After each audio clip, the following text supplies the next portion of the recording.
Just thought I'd check. Is everybody warm enough? Mm-hmm. Good. Okay, well, welcome. Welcome to the fellowship this afternoon. Thank you for deciding to spend some time with us. I was just sitting there thinking about every Sunday, and it just is something that I've done since the beginning. I think about everybody, about 3:30 or whatever, getting into their cars and making their way here from all different parts of the city and all different places. And it's just this like convergence into this space right here. And it's always been a sweet thing for me to think about it that way. So happy to have you here. Happy to have those watching as well. And we will begin, as we always do, with our prayer of the children of love. So I'd like to invite you all to please stand. It's right on the front of your songbook.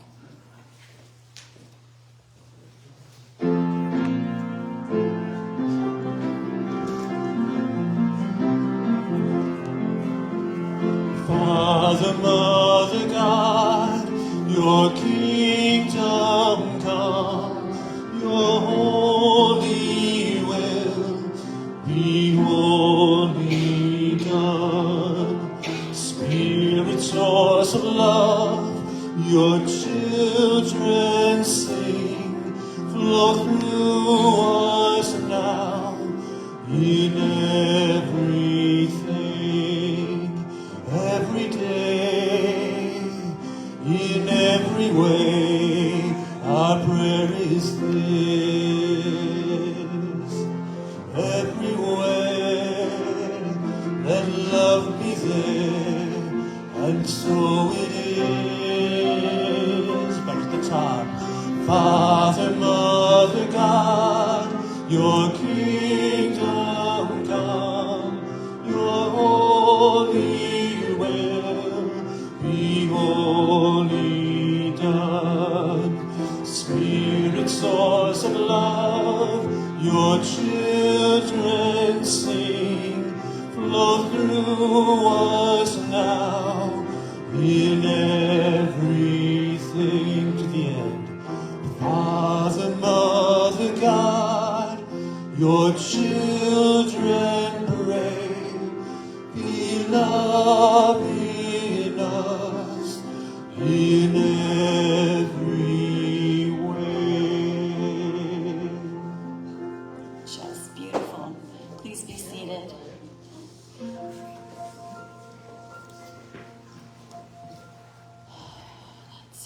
begin to relax a little bit. Put your feet on the floor, drop your shoulders. I invite you to close your eyes if that's comfortable for you. Let's just bring ourselves fully into this present moment. And we'll relax our bodies as we take our 3 deep fellowship breaths, releasing all the tension and stress on that audible ah on the out breath. So let's breathe in.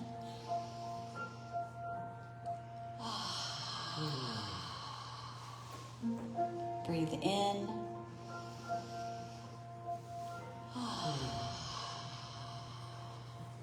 Breathe in.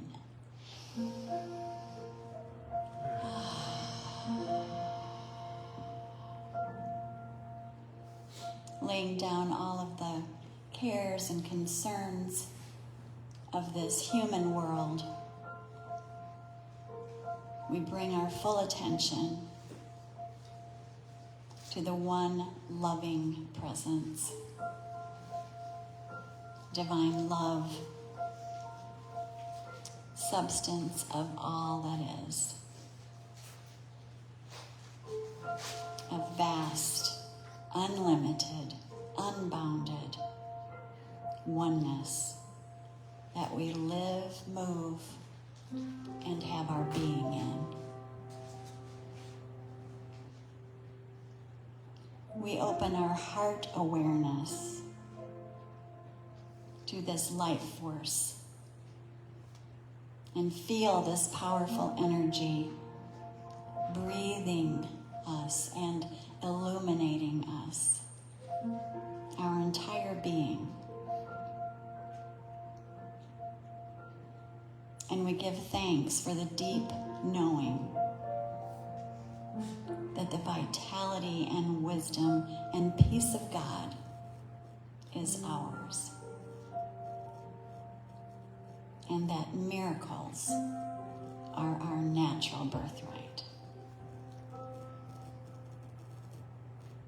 Today we joyfully gather here in spiritual community, one in love. And as we settle in to participate fully in our service today, it is our intention to see, hear, and speak only with love. With open hearts, we share our loving energy with one another and with every being on this planet. And together we say, and so it is. Thank you. Corey. It's a song I've done before, inspired by the great Christian mystic, Meister Eckhart, who said, "The eye through which I see God is the same eye through which God sees me. My eye and God's eye are one eye, one seeing, one knowing, one love." I call this the Meister's song.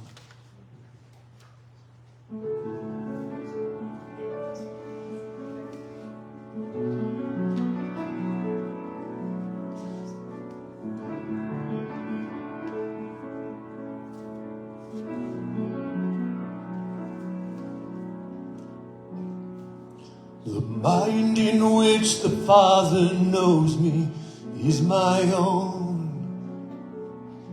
The holy mind in which I find I know as I am known. A single light of sight in sight. The true mind of the Father is my own. Is my own.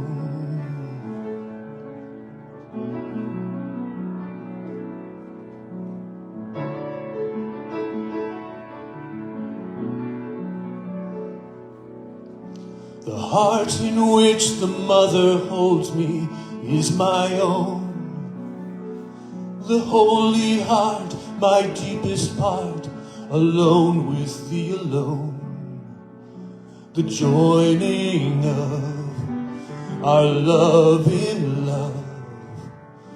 The true heart of the mother is my own, is my own.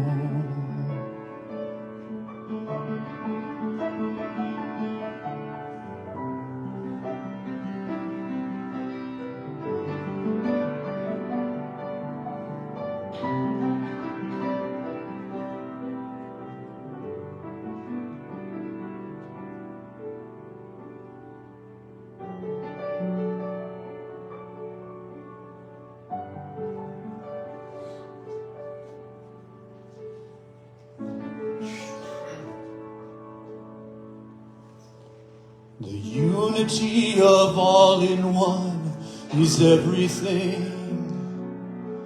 The holy truth in which I move and live and have my being.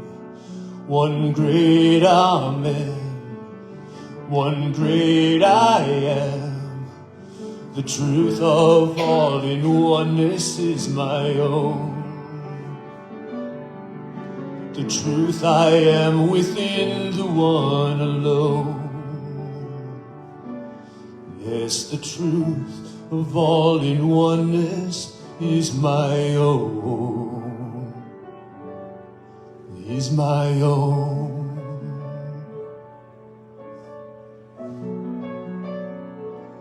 Is my own. Is my own.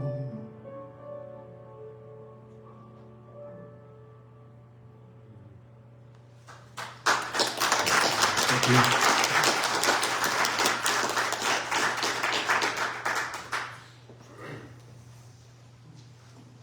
Thank you, Corey. That was beautiful.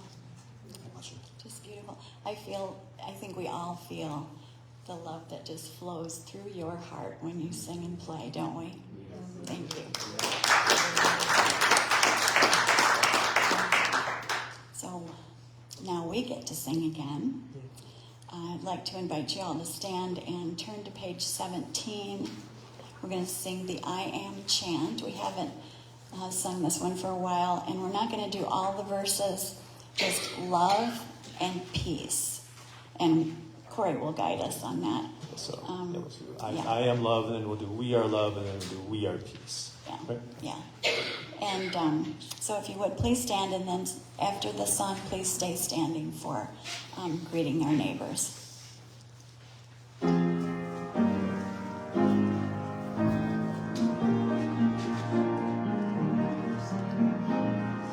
I am love. I am love.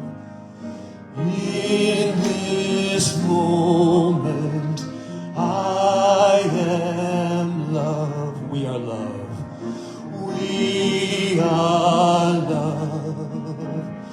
We are love. In this moment, we are love. We are peace.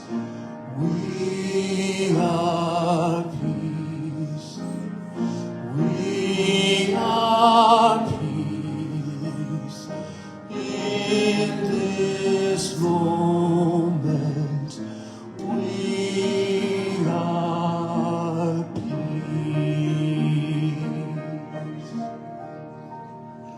Beautiful.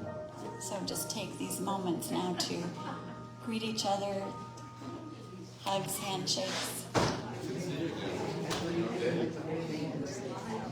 Beast instead of geese. We were beast. Yes.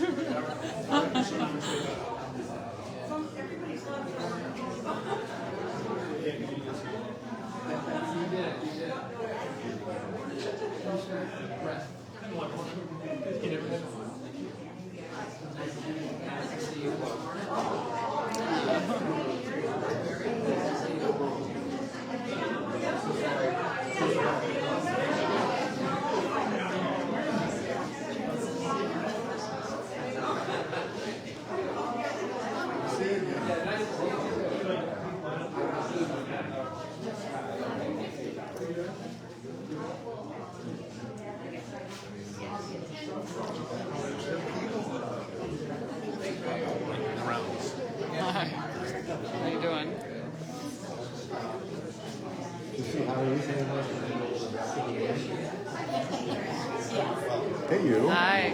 How you doing? We're yours. Yeah. Yeah, it was nice. Yeah. People don't know who they are, but they're all there. Right. Hey, Mom.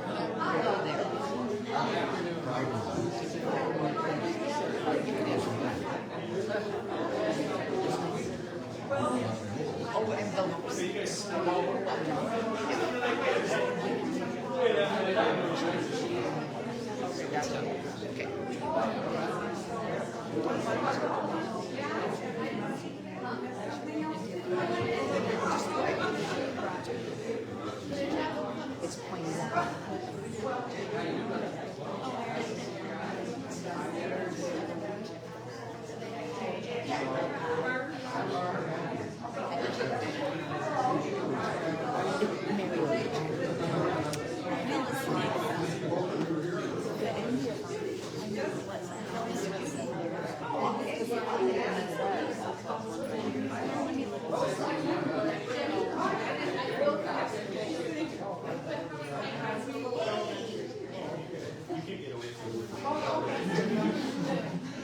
I'm gonna get back up. You know, sometimes when I'm singing, am I in your way? Oh, Over here? you're fine. No, you're Okay.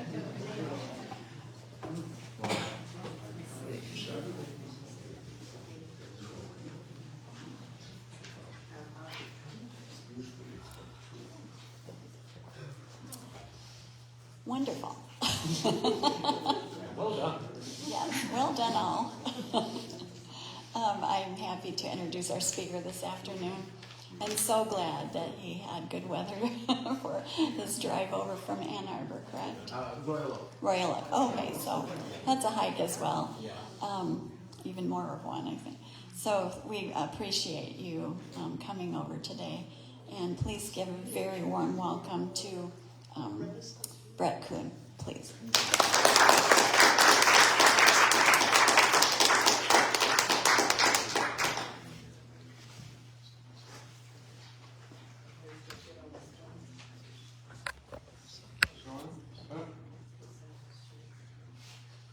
I'm thinking I was looking at the wrong spot there. Am I on now? no, just one little click. There we go. Got it? Okay. Everywhere's a little bit different.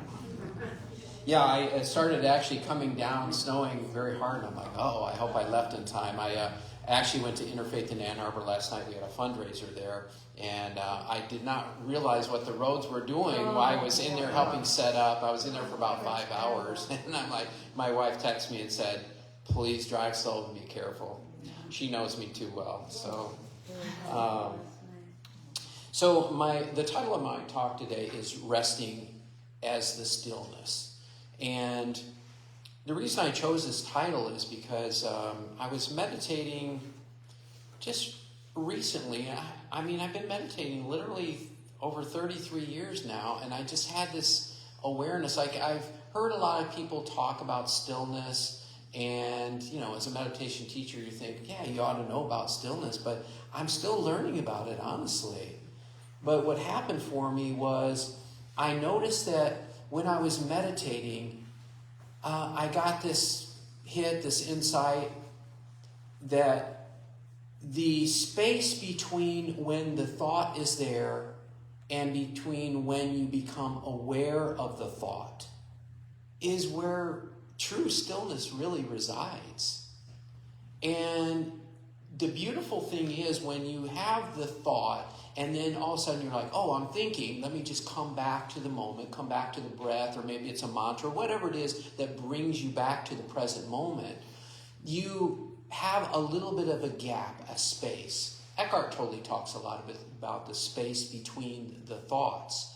And so essentially what we're doing is we're creating more space between the thought and the awareness.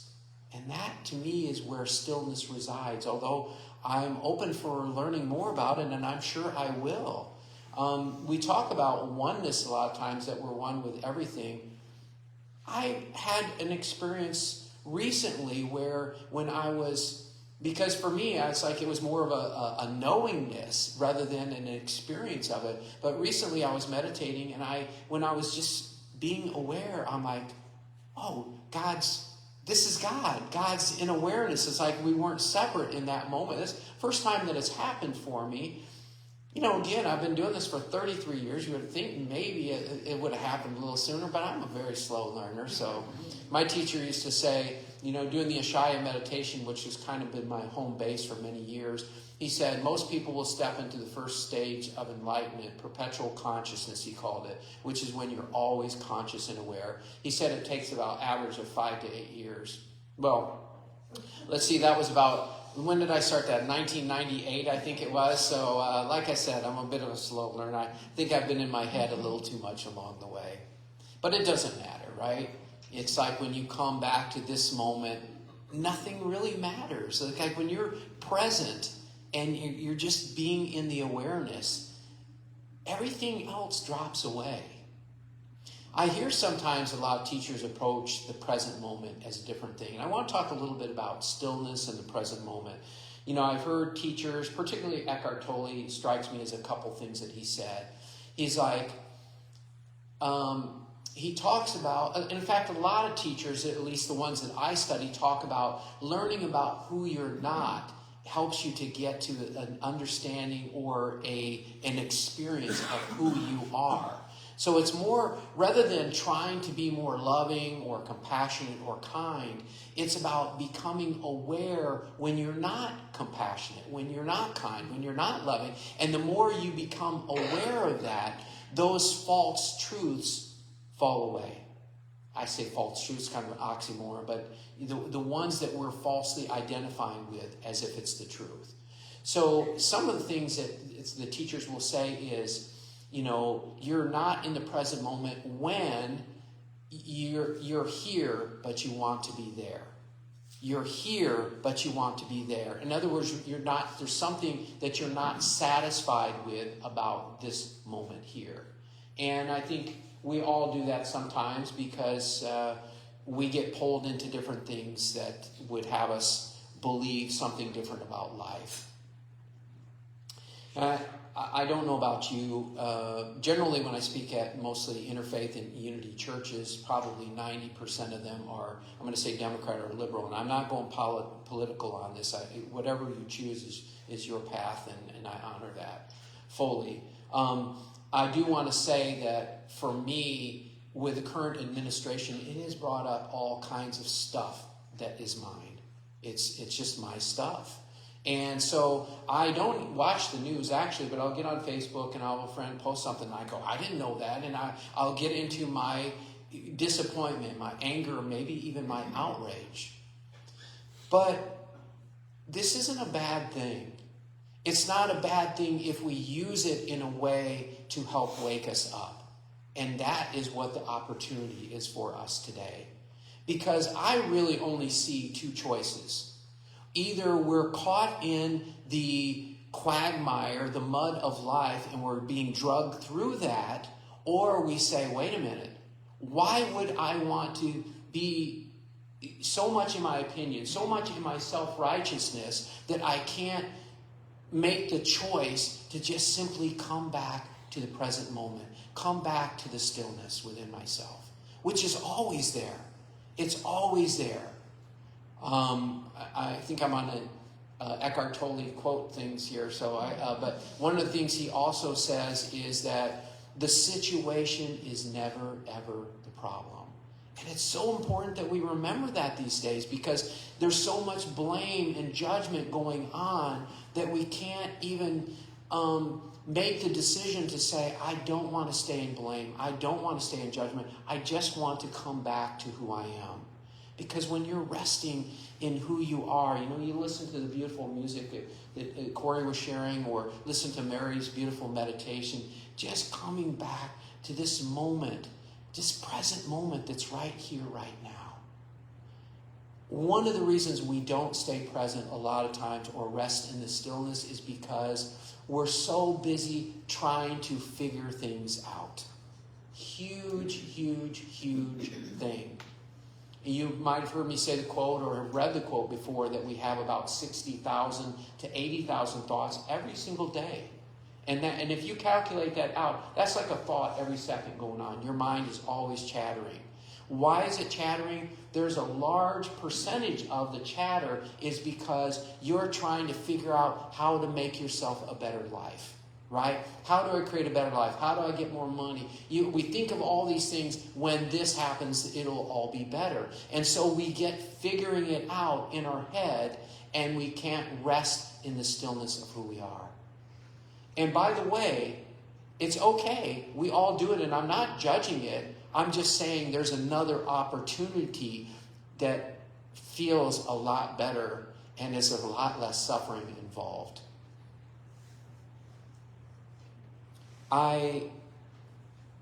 The experience that I've been having with just everything going on political has been at times where I'm just so caught in my ego self. This is so wrong. This is how it needs to be done. What aren't they getting? And I'll go on my inner rampage, sometimes an outer rampage, not with people in general, sometimes with my wife. Her and I will share our outrage. And then we have the recognition this is our stuff. This is our stuff. And if we don't say it's our stuff, then we're now victim to someone else or something else waiting for that thing to change. I don't want to wait for that because I'm not sure there's going to be any changes from that level, but there doesn't need to be. It's so important that we hear this today because honestly, I have had some friends that have expressed feeling hopeless, feeling powerful, or powerless. You don't need to feel that way. You truly don't. And sometimes when I'm practicing forgiveness, it's like I was studying with a teacher a long time ago, and he said, there's really nothing to ever apologize about. You know, they're doing their thing, you're doing their thing, and we're all doing the best we can. But I found myself practicing forgiveness. And by the way, A Course in Miracles, what it says about forgiveness, it's the only illusion that it supports. Because life is an illusion. We're trapped in this body-mind kind of experience to say this is what the world looks like. When honestly, when you transcend that, even if it's for a moment, you say, no, it really looks nothing like what I think it looks like. It really doesn't. So A Course in Miracles encourages forgiveness, but there's another step beyond forgiveness. And that is recognizing that you are not all these thoughts pouring in that you're believing to be true. Because we want to hook into these. We identify so strongly with them and we say, wow, look at this horrible thinking that I'm doing. Are you? Are you doing the thinking? This is the question that takes you out of all your suffering. Literally will take you out of all your suffering. Are you the one thinking these thoughts that this guy's an idiot, he needs to be this way, I'm not good enough? All these kinds of thoughts that are sabotaging life. They're sabotaging life. Life in itself is wonderful. There's not one thing that needs to be changed with life if you're willing to accept that everything is unfolding exactly as it needs to. But as soon as we get in our head and say, no, I don't, this is definitely not right. I know this isn't unfolding. This isn't divine here. This shouldn't be happening. Those are all the things that are creating suffering. And look, again, I have no judgment about that. You're welcome to go that route. It's your choice. But I do offer you a way out of that, and that's to continue to say, where are these thoughts coming from? Where are they coming from? And the more I ask that question, the more I find myself really releasing all this nonsense that my mind wants to tell me is the truth. And when I notice that I say, oh, I'm blaming or judging this person, and I ask the question to myself, who is this I that's saying that? Is it me that's blaming and judging them? Or is this old stuff from my mind, just stuff from the past that's not who I am? It's always stuff from the mind. It's always stuff from the mind. So as soon as I have that recognition Forgiveness is no longer needed because you have transcended the idea, the belief that you are that thought that is saying all these judgmental negative things. Does everyone see that? Because it's so important, because it is your way out beyond anything that you have felt of poorly of yourself or others, any judgment, any negativity. When you ask the question, where is this thought coming from? And you recognize that it's not you, that's freedom. That is liberation. And it's what I know probably everyone in here is seeking. I was reading a book by Krishnamurti, if any of you have ever read. He's a wonderful philosopher, mystic philosopher, who stepped into just such a beautiful place. And he was talking about freedom. And he said, people talk about freedom. But he said, you can never, ever be free unless you have moved beyond your fears. Think about that. You can never truly be liberated unless you move beyond your fears, because you can have, if we talk about freedom, you can have 100,000 acres. It's all yours and nobody's around you. But if you're afraid that the neighbor is going to come in and steal your land, that is not freedom. That's living in a place of fear, and you're suffering from that. So if we truly want to rest in the stillness of who we are, we have to recognize all these thoughts that aren't us, that are creating fear in our life, that is preventing us from living this beautiful life that's here right now, right now. Everything you need to experience peace, joy, and love is right here, right now. I gave my brother a call on the way over here, which was probably a mistake, because my brother and I come from such different worlds. In fact, I was calling him once a week. When I'd get on the road to do my talks, I would give him a call. And I thought, well, I really don't want to talk to him that much. And then, to be honest with you, I totally love him, and he totally loves me. And we come from two very different perspectives. So I'm like, we avoid politics. I specifically told him I do not want to talk politics. And he's been very good about honoring that. But there's always things that kind of touch on the edge of that, right? And all of a sudden, next thing you know, you're talking politics. It's like, what? How'd that happen, right? So this wasn't political, but he said to me, he was asking how my son was doing. My son got it finished with his math degree, and he's like wondering what he's going to do next. And I said, well, he's thinking between these two things. It was a big monetary difference between the two things that he was thinking about. My brother, being the very successful financial person that he is, said, well, I know you don't think money really matters, which is not true. I appreciate money, I really do, and I like to have it. But I've also had my mantra for many years out of the Bible that says, seek ye first the kingdom of God and his righteousness, and all else shall be added unto you. And I feel that all else being added unto me more and more each day. And it's something he can't recognize, he can't feel. He goes on many vacations each year. He's always traveling, doing something. Why is he doing that? Because he's looking for happiness. And he's doing it through external ways. And by the way, wonderful. There's nothing wrong with doing that. But I know the difference between looking for a happiness that is temporary and experiencing a joy that is eternal. That eternal joy is who we are. It's when we're resting in the awareness. It's when we're resting in the stillness that we don't need life to be any different than it is. I cannot have that conversation with him. Part of me wants to say, can you not see that your heart is closed? Can you not see how much judgment is coming from you? And he was telling me, about my son. He said, well, his problem is, and it went on to tell me what his problem was, and that he has fear about stepping out into the real world. And I go, okay, so what if he does? You're wanting me to change that? I'm not here to fix or change him. I'm here to love and accept him exactly the way he is. And for me, that is the most powerful change there is. But my brother can't see that. because he's looking so much externally to create the life. And a lot of people would say he's done a really good job of that. Fantastic. That's not my path. That's not what I want. I'm all for abundance. Yes, I'm open for abundance. I'm happy for that. But I feel more joy, more peace, more compassion and love for myself and others than I've ever felt in my life. And I feel God more and more in my life. And maybe he will never feel that in this life.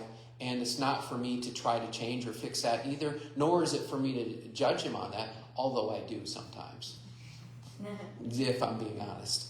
And so, but that's for me. That's for me to continue to look at, because to be honest with you, I know my mind is going to judge people, because I know sometimes maybe some or maybe all the people in here have said at one point in time, I don't want to judge people anymore. And it's a beautiful, sincere message to just say there's something better that we can honor. But what's also true is, as long as we're tied into this belief that we're this body and we're mind, there will be judgment. There will be. And it's okay. It's okay. But to recognize that you are not the judgment. Because how can you be the judgment if you're aware of the judgment? If you're judging someone or something, then my question is, what or who is the one that is aware of that judgment? Right? In some ways, it's so simple. I was teaching over in Unity of Kalamazoo, and the person who hires me was in this. We did a 2-hour workshop, meditation, discussion, and that. And she's like, I'm just not good at meditation. I go, why? And she said, because I don't know how to still my mind. I don't know. My mind is so busy. I go, how do you know your mind is so busy? How do you know it's so busy? She knew it was so busy because she was aware that it was busy. But she couldn't recognize that. And that's where we get trapped up, where we think that we're still the mind that is aware. But it's not the mind that is aware. The mind is doing the thinking, and it's all programmed. It's just the computer acting and speaking out, which again is fine. I don't have anything against the mind, but I don't want it as my master and me the slave. And that's the difference. We have identified so strongly that we're the thinker. We need to figure things out, and consequently our minds have gotten incredibly busy. But I offer to you to let go of your need to figure it out. Let life be a mystery and not know.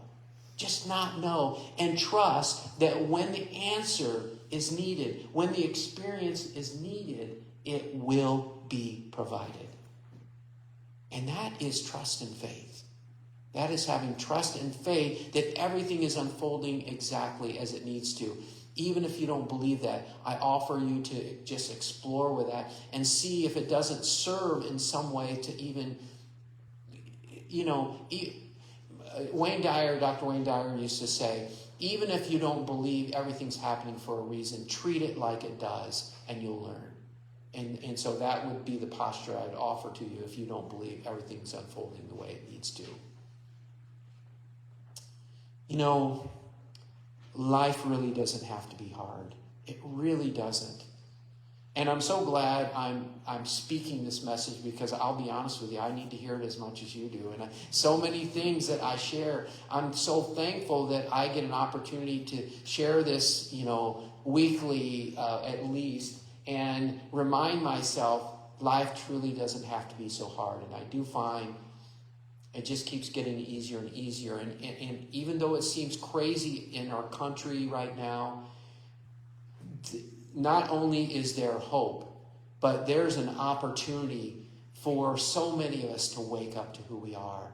To really just say, look, I see my mind is really busy. I see my mind says life needs to look this way. It's okay, but that's not where I want to go. I'm just going to come back to my breath, come back to this present moment that offers all the peace, all the joy that I need right now in this moment. That's what we have today. And there's a lot of teachers, including Eckhart Tolle, that have spoken of a mass awakening taking place. This perhaps could not have taken place had the election turned out differently.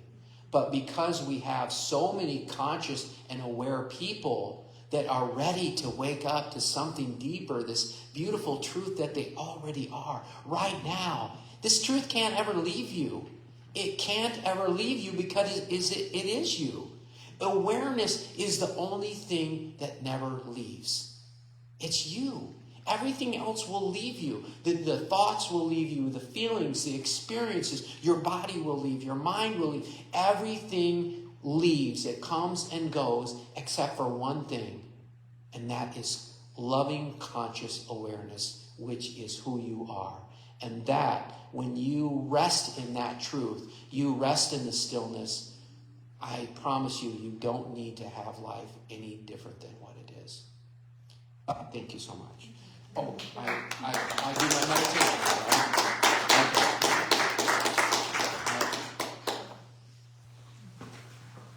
Oh, okay, so maybe we can just take a nice deep breath in and close your eyes if you're okay with that. And if you do have anything left at all, any judgments of yourself, any blame of yourself, it's really just an illusion on those things anyhow. So I'm just really inviting you just to release it. Give it back over to God, or if you have another go-to, just let it go. Just let it go. And be gentle and compassionate with yourself. And I just invite you to just notice the breath. Just be aware of it. Just to notice it.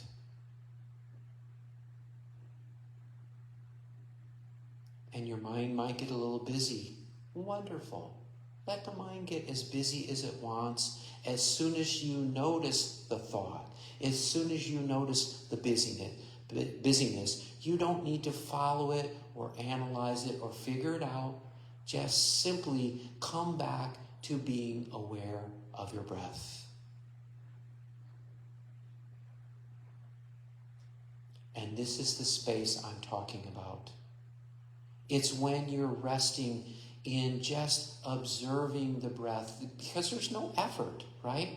There's no effort for this meditation. None is required because the body is breathing by itself. The only thing required is to simply be aware of the breath. And then when a thought or thoughts come in, you notice and you come back to being aware of the breath.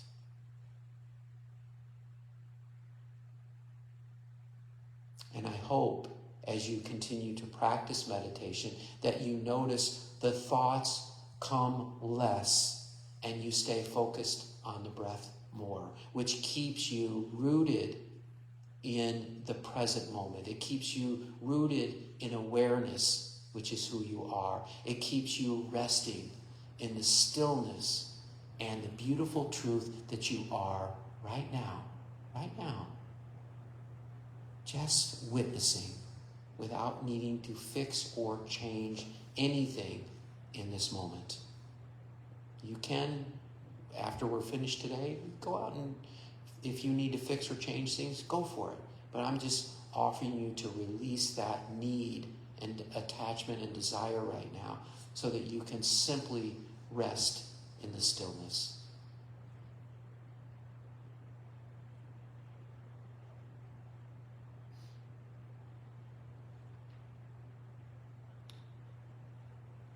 And then just taking another nice deep breath in and just opening your eyes whenever you're ready.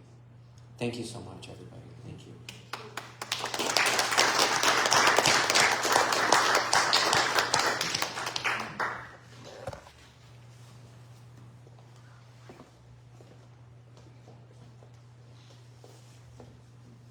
Thank you so much. That was wonderful and such a good reminder.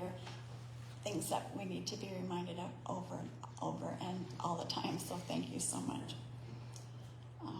This is the time in our service when we pause and just focus on the gratitude and love and all of the blessings in our lives. So many, everywhere around us. We focus on our gratitude for everyone who makes their generous donations to this fellowship so that we can be here together every Sunday.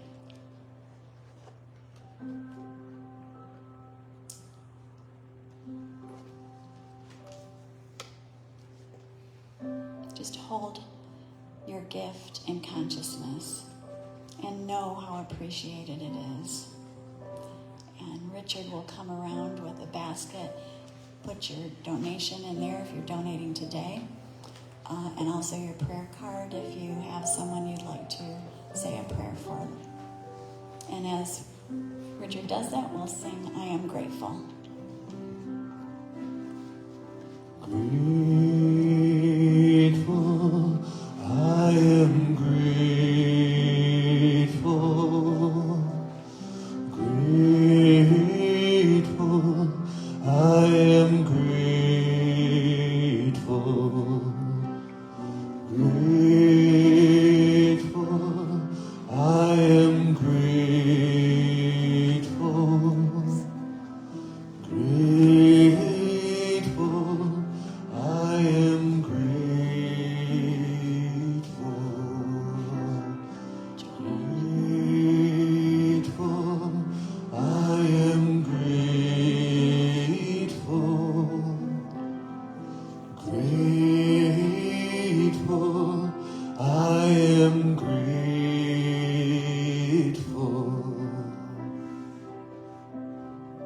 Thank you, Richard. If you would, please pull out your bulletins and we'll say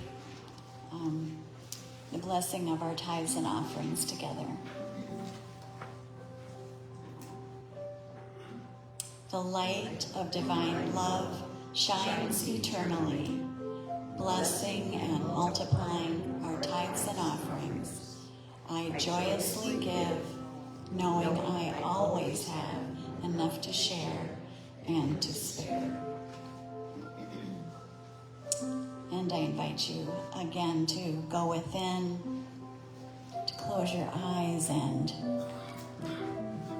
focus on that heart space as we extend our love, our compassion and kindness to everyone and everything, every situation listed in our basket today.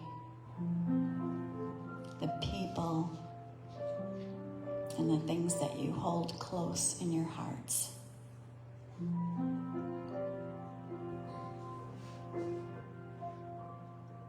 We embrace them with our love.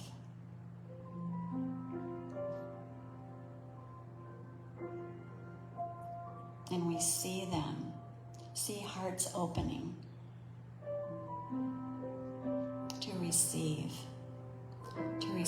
the love of God, the love of our source that brings with it everything that's needed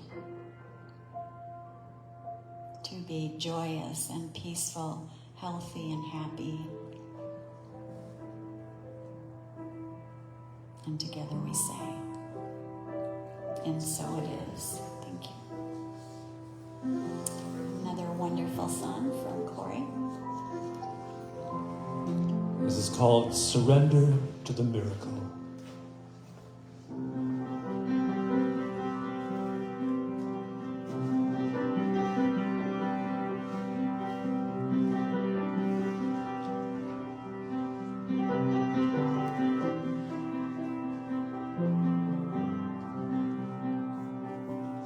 Slow down, time to ground.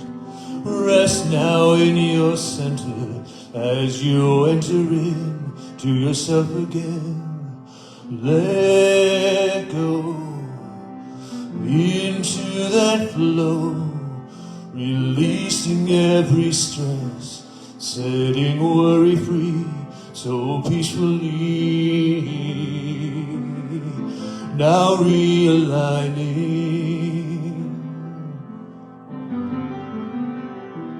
redefining,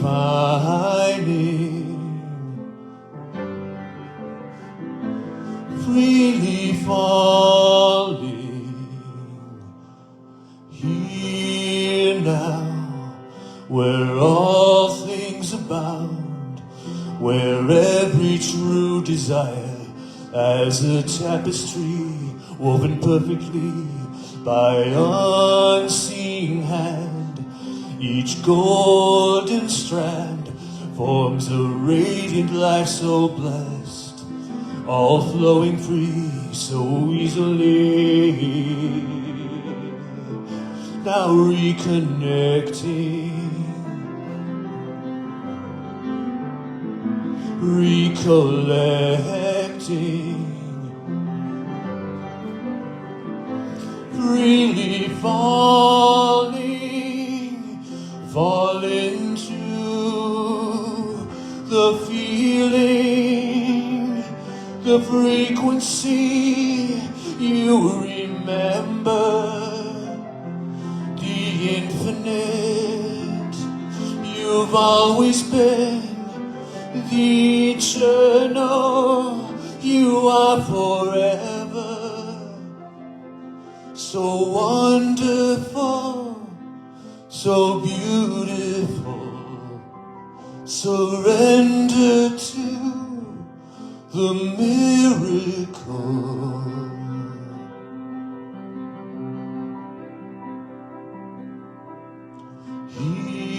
Here and now,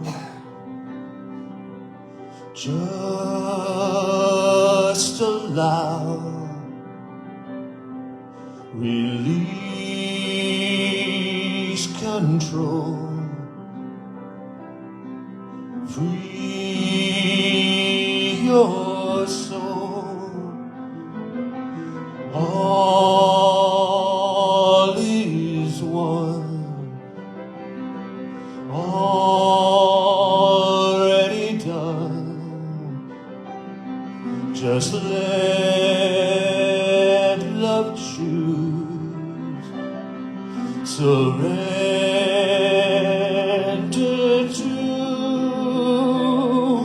the miracle, the feeling, the frequency. You remember the infinite. You've always been the eternal. You are forever. The light within, all you're seeing, possibilities, endless river. So wonderful, so beautiful. Surrender to the miracle. So wonderful, so beautiful. Surrender to the miracle.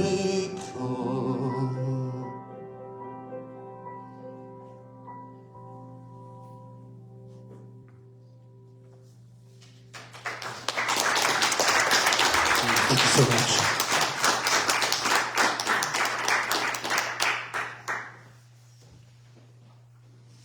Corey, that was wonderful.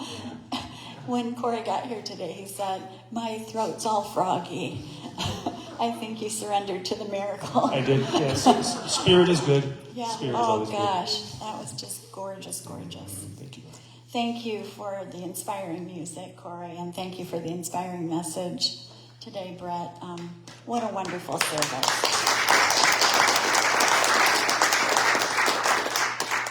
Thanks to all of you for being here. Thanks to those who are watching as well. We wouldn't be here without you. So I have just a couple announcements. One very important one is our Valentine Day fundraiser pizza party coming up this Friday at 5:30 here in the social hall. And the pizza is going to be provided, so if you can bring a side dish or a dessert or something like that to share, that would be great. But come have fun with us and celebrate Valentine's with us, Matt Blyton will be here to provide some music, so we can look forward to that. Yeah. And the next day, Saturday the 15th, the Death Cafe will be held here in the library at 2 p.m. And as always, healing movements every Monday at 4, and chair yoga every Thursday at 4 with our wonderful Reverend Julie Dillon. So thanks again for all of your wonderful, loving energy here in this room. Let's join hands and do our closing blessing.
Take each moment